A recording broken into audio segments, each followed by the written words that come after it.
हाँ बेटा ध्यान देना इधर बॉयज।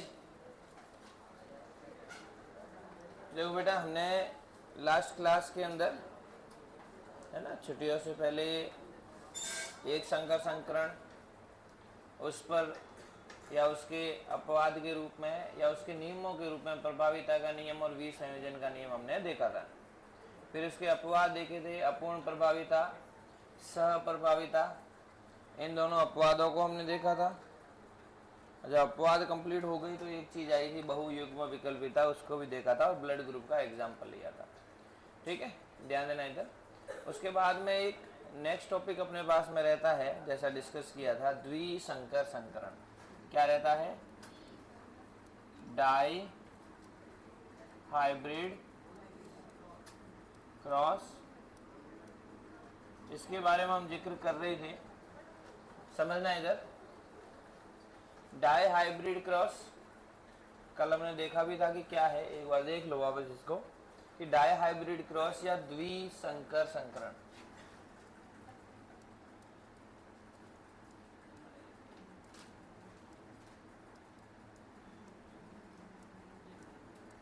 जैसा नाम से पता चल रहा है कि दो लक्षणों को आधार मानकर यानी दो लक्षणों को लेकर के अगर क्रॉस करवाया जाता है तो उसे हम क्या कहते हैं बेटा?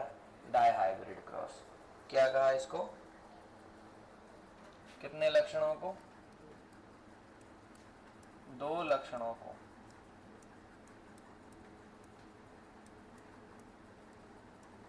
आधार मानकर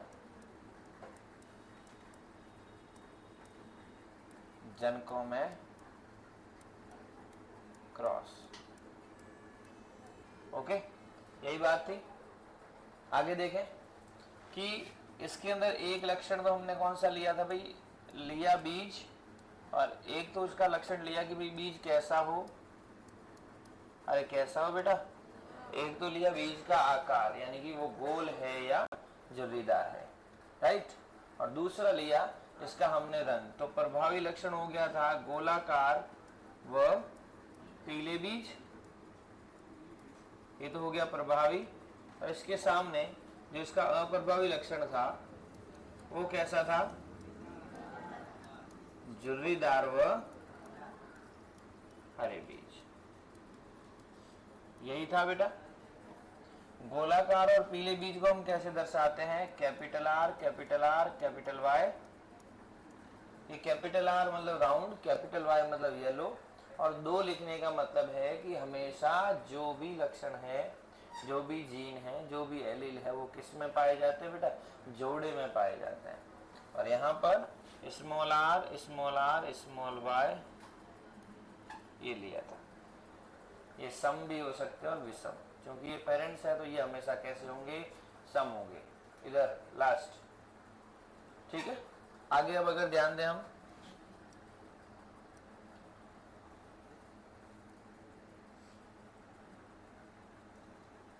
क्या बताया था कि अगर हम जनकों के रूप में गोलाकार और पीले बीज को लें, किसको?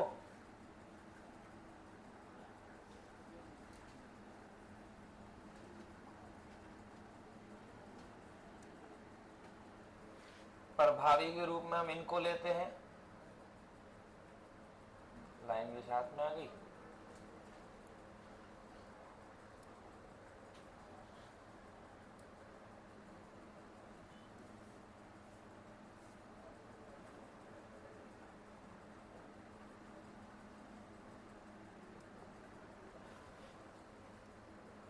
गोलाकार और पीले बीज,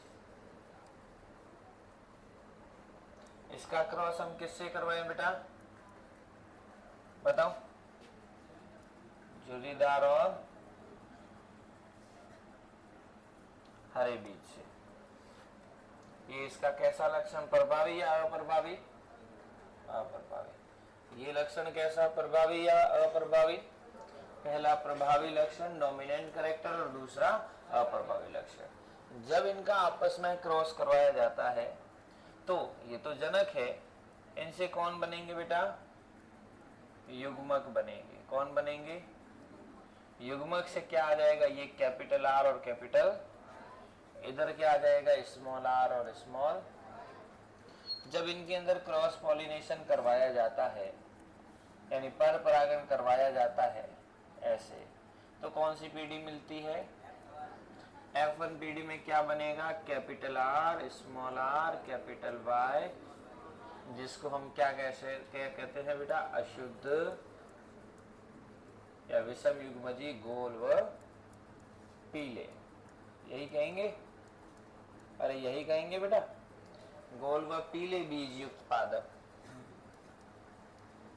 चलो यहां तक समझ में आ रखा है। अब आगे हम क्या करते हैं, F1 पीढ़ी के बाद में इसके युग्मक बनाते हैं। तो जब इनमें युग्मक जनन होगा तो कितने युग्मक बनेंगे, 4।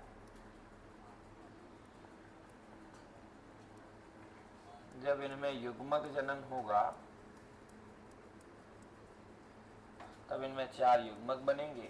पहला युग्मक कैपिटल आर कैपिटल वाई, दूसरा small R sorry capital R, तीसरा स्मॉल आर और चौथा स्मॉल आर स्मॉल वाई। समझ में आया? चलो ये 4 युग्मक बने हैं। अब आगे चल करके हम इनका क्या कराते हैं बेटा, स्व यानी कि सेल्फ पॉलिनेशन। इन्हीं के परागकणों को हम इन्हीं की वर्तिका आकर पर डालें, यानी capital R capital Y small Y का cross capital R capital Y small Y से कराएं। ये इससे ये 4 युग्मक कैसे बने, तो कल हमने फॉर्मूला देखा था, युग्मक बनाने का क्या फॉर्मूला था, 2 की पावर n था बेटा। n क्या है, विषम युग्मजीयों की संख्या। विषम युग्म की यहाँ कितने, 1 और 1 2। एक संकर संकरण में F1 पीढ़ी में विषम युग्मजीय कितने थे, 1, तो वहां पर 2 की पावर 1 आ गया था, तो 2 युग्मक बने थे, और यहाँ 2 की पावर 2 आ जाएगा, इसलिए 4 युग्मक या 4 युग्मक का फॉर्मेशन हो जाएगा। चलो आगे देखो, जब अपने पास में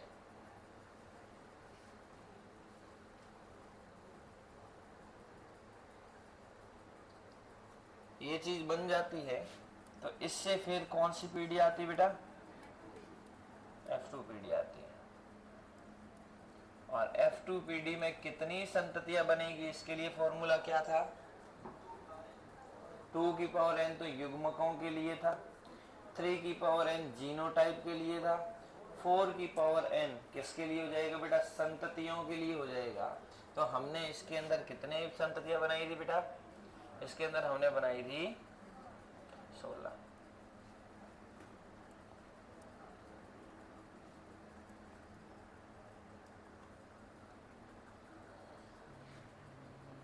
और उसको हम कौन से वर्ग से बताते हैं बेटा,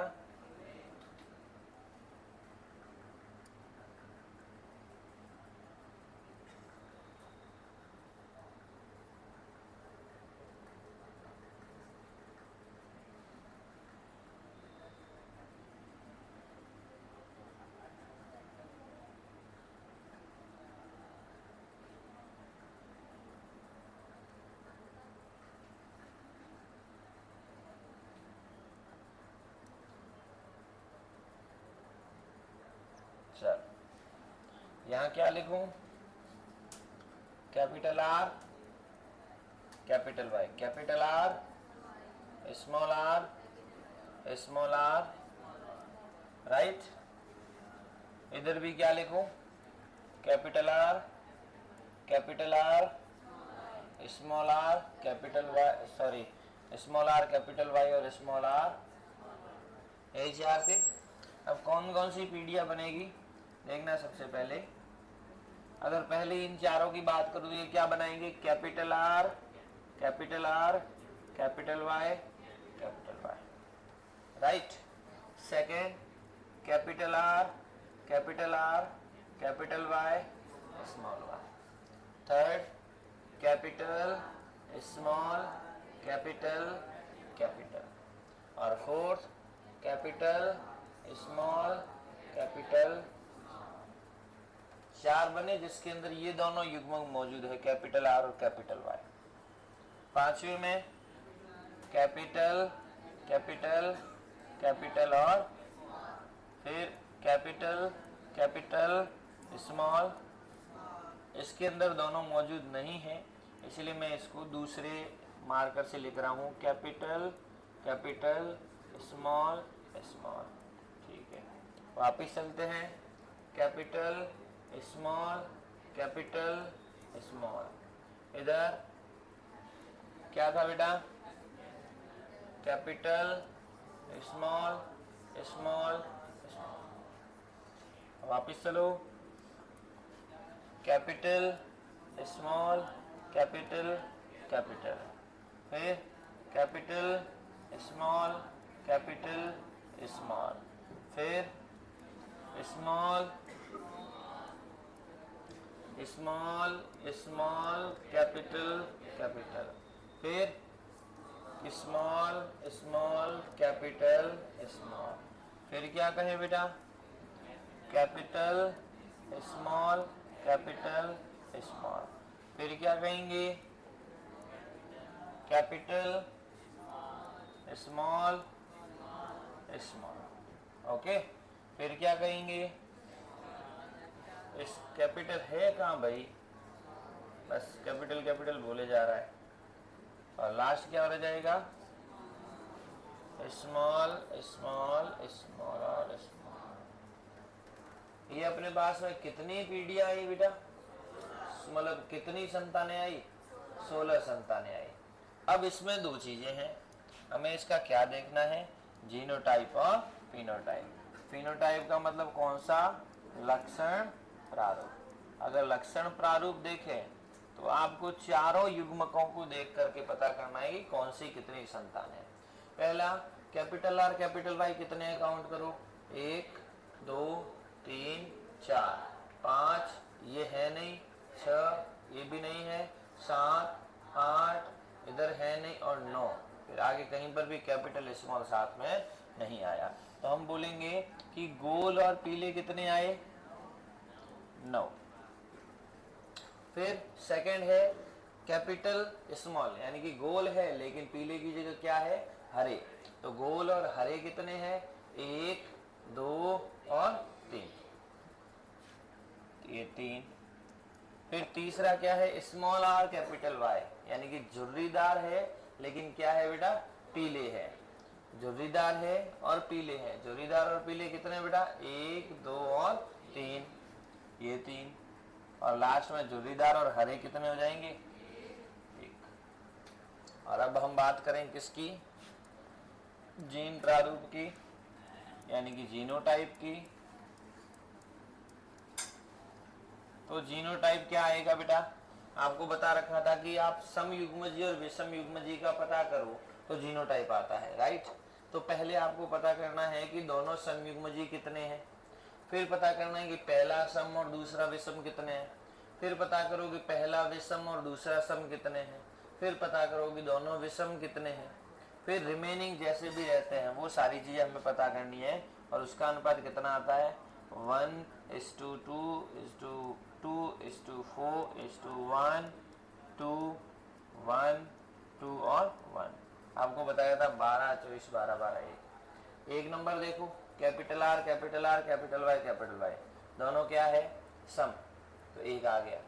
दूसरा देखो 2 है, यानी कि पहला सम करो दूसरा विषम करो, ये सम है पहला, ये छोड़ो ये देखो, पहला सम है दूसरा विषम है, ऐसा कहीं पर भी मौजूद नहीं है, 2 है इसलिए 2 लिख दिए। तीसरा 2 देखो, पहले को विषम करो दूसरे को सम करो, ये पहला है, इधर है नहीं, इधर है नहीं, इधर है नहीं, इधर भी नहीं है, इधर भी नहीं है, ये रहा पहला विषम और दूसरा सम। आगे देख लो कहीं पर भी आपको मौजूद नहीं मिलेगा, तो कितने हो गए, 2। फिर दोनों विषम देखो, ये रहे capital R capital Y small Y, ये वाली चीज बताई थी आपको। तिरछापन देखो, कैपिटल स्मॉल, ये 4 आ गए। उसके बाद में कितनी संतानें रही, हमने 1 और 2 3 और 2 5 और 4 9 संतानें कर दी। पीछे कितनी रह गई, टोटल थी कितनी, 16, 7 संतानें रह गई। उनमें 7 का आप पता करोगे, 1 क्या है, 2 क्या है, 1 2 1 क्या है, सारी चीजें इसके अंदर मौजूद है। क्लियर, ये तो हमने बताया था द्विसंकर संकरण। एक नोट करके लाइन लिखाई थी कि द्विसंकर संकरण पर आधारित नियम कौन सा? स्वतंत्र अपव्यूहन का नियम।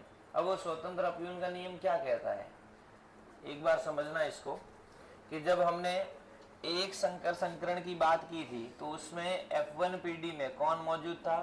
Capital T small T. लेकिन फिर भी हमने इसको क्या कहा था? अशुद्ध लंबे, यानी कि कैपिटल टी और स्मॉल टी दोनों होते हुए भी स्मॉल टी अपना लक्षण नहीं बताता। कैपिटल टी और स्मॉल टी होते हुए भी कैपिटल टी खुद को प्रकट करता है, स्मॉल टी खुद को प्रकट नहीं करता। लेकिन जब हम इधर द्विसंकर संकरण में F2PD में चलते हैं तो पहला तो अपन को ये मिलता है, दूसरा क्या मिलता है? Capital R. देखो पहला तो क्या मिला? Capital R capital R capital Y, ये मिला। दूसरा क्या मिला? कैपिटल आर सॉरी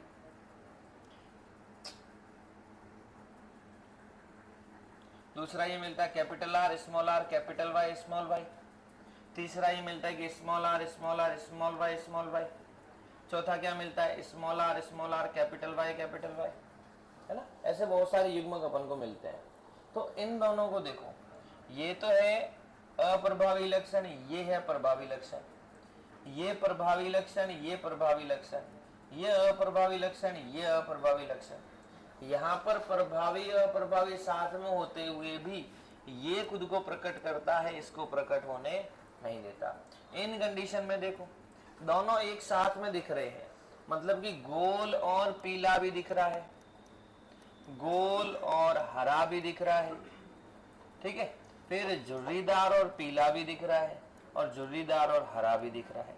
मतलब प्रभावी और अप्रभावी दोनों एक साथ होते हुए भी एक दूसरे पर फर्क नहीं डालते, दोनों अपनी अभिव्यक्ति स्वतंत्र रूप से करते हैं।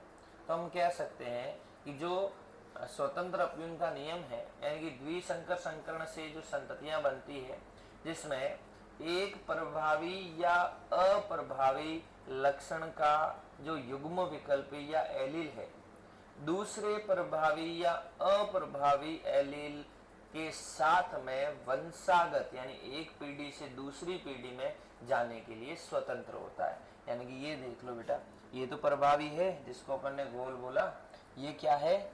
हरा है जो अप्रभावी है। फिर भी इसका प्रभाव दबा क्या, लेकिन इसके अंदर इसका प्रभाव तो दब गया ना। तो इसके अंदर हम क्या लिखेंगे बेटा? इसके अंदर हम एक लाइन लिखेंगे कि जो स्वतंत्र अपव्यूहन का नियम है, किसका? स्वतंत्र अपव्यूहन का नियम। ये नियम क्या कहता है कि द्विसंकर संकरण में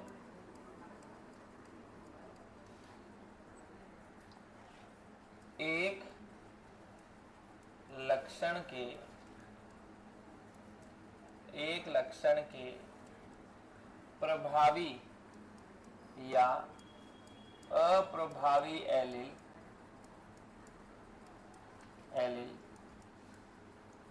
दूसरे लक्षण के प्रभावी या अप्रभावी एलील के साथ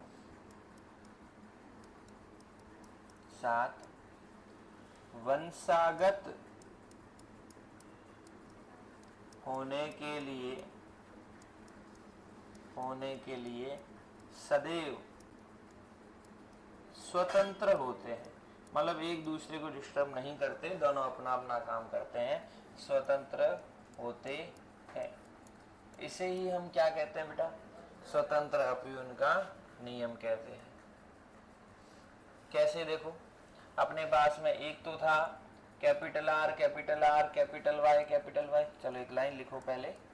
देखो कि ये जो स्वतंत्र अपव्यूहन का नियम है इसके अंदर हमें पैतृक संततियां भी मिलती है और पुनर्योजी संततियां भी मिलती है।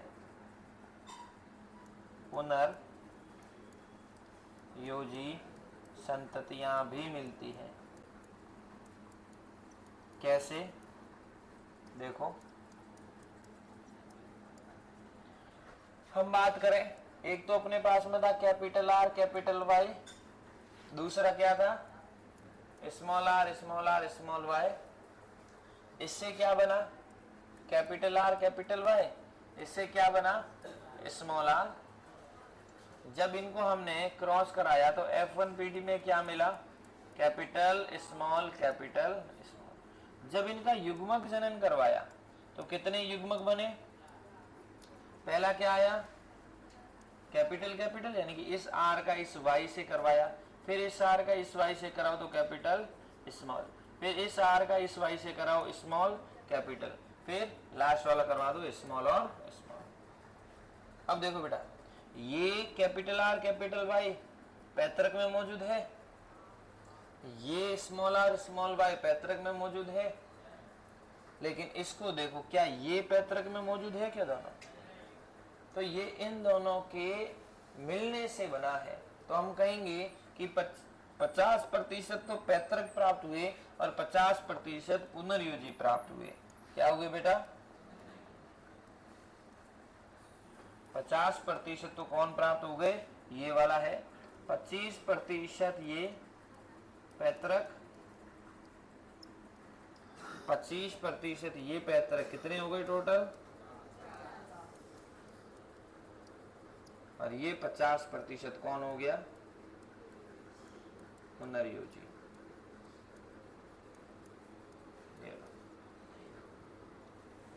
समझ में आया।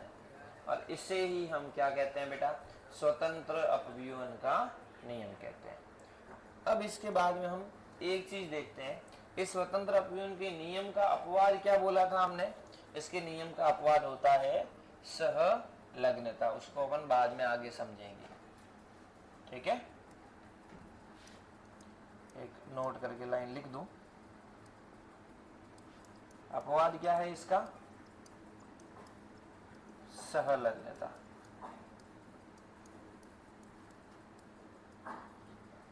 अब एक चीज देखें हम, कौन सी चीज, हाँ आपको कुछ चीजें बताई थी, कुछ फॉर्मूला बताए थे कि एक संकर संकरण हो या द्विसंकर संकरण हो, उसमें अगर हमें किसकी संख्या निकालनी हो बेटा, युग्मकों की संख्या, किसकी, तो सूत्र क्या था, फॉर्मूला क्या था, 2 की पावर है। अगर जीनोटाइप निकालना हो तो जीनोटाइप की संख्या, तो सूत्र क्या था 3 की पावर। और अगर संततियों की संख्या निकालनी हो तो कि कितनी बनेगी,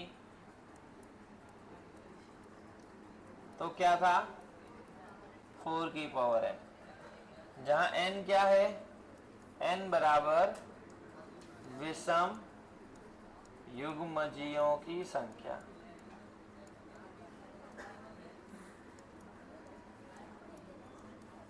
चलो इधर ध्यान दो, ये सूत्र रियल में काम करते भी है या नहीं करते हैं।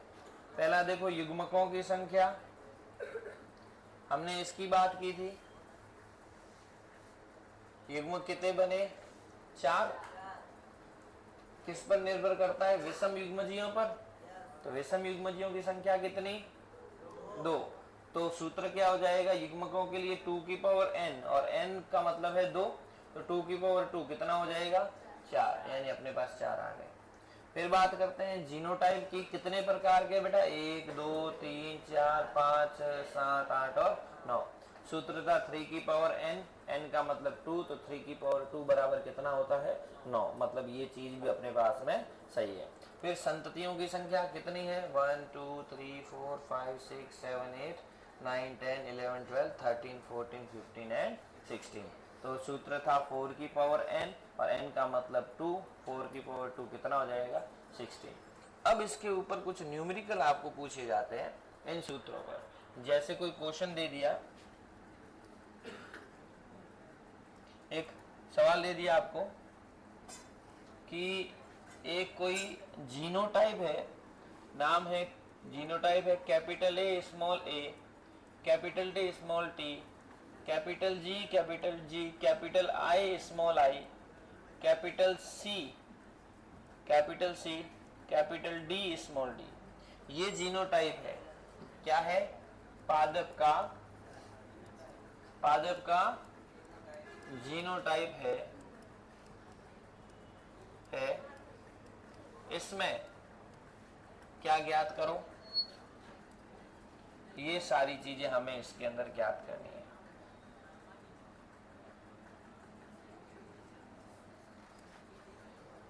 युग्मकों की संख्या ज्ञात करो। ये लो,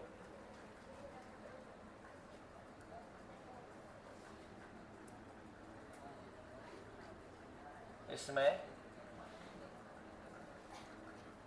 ज्ञात करो। कर लोगे? ऊपर जीनोटाइप देखो एक बार, क्या है genotype? Capital A small A, capital T small T, capital G, capital I small I, capital C, capital D small D. तो आप पहले देखो कि विषम युग्मजियों की संख्या कितनी है। एक, ये विषम युग्मजी या सम? ये एक, दो, ये सम, ये तीन, ये सम और ये चार। तो n बराबर कितना आ गया? तो पहला युग्मक कितने आ जाएंगे? युग्मकों की संख्या बराबर 2 की पावर n, यानी कि 2 की पावर 4। 2 की पावर 4 कितनी होती है? 2, अच्छा 8 होती है। Very good. 2 की पावर 4, मैंने ये नहीं बोला कि 2 की पावर जो है वो आप 8 कर लो, ये गुणा थोड़ी करना है 2 को 4 से। इसका मतलब ये है कि 2 4 बार है। 2 इंटू 2 4 इंटू 2 8, 8 इंटू 2 16। ऐसा भी नहीं है 2 टुकड़े कर दो, 2 इंटू 2 4, 2 इंटू 2 4, 4 इंटू 4 8 हो गया। फिर दूसरा जीनोटाइप कितना होगा? 3 की पावर n, अच्छा 12 हो जाएगा। फिर तुम गुणा कर रहे हो 3 को 4 से। अरे डफोड़ो, गुणा नहीं करना है, ये करो 3 इंटू 3 इंटू 3 इंटू 3, 3 तिये 9, 3 तिये 9, 9 और 9, अच्छा 9 9 18। Very good. 9 को 9 से गुणा करो, 9 को 9 से गुणा करो 81। यही होगा। 3 इंटू 3 कितने होते हैं? 9, 9 3 27, 27 दिए 81। फिर तीसरी बात करते हैं संतति।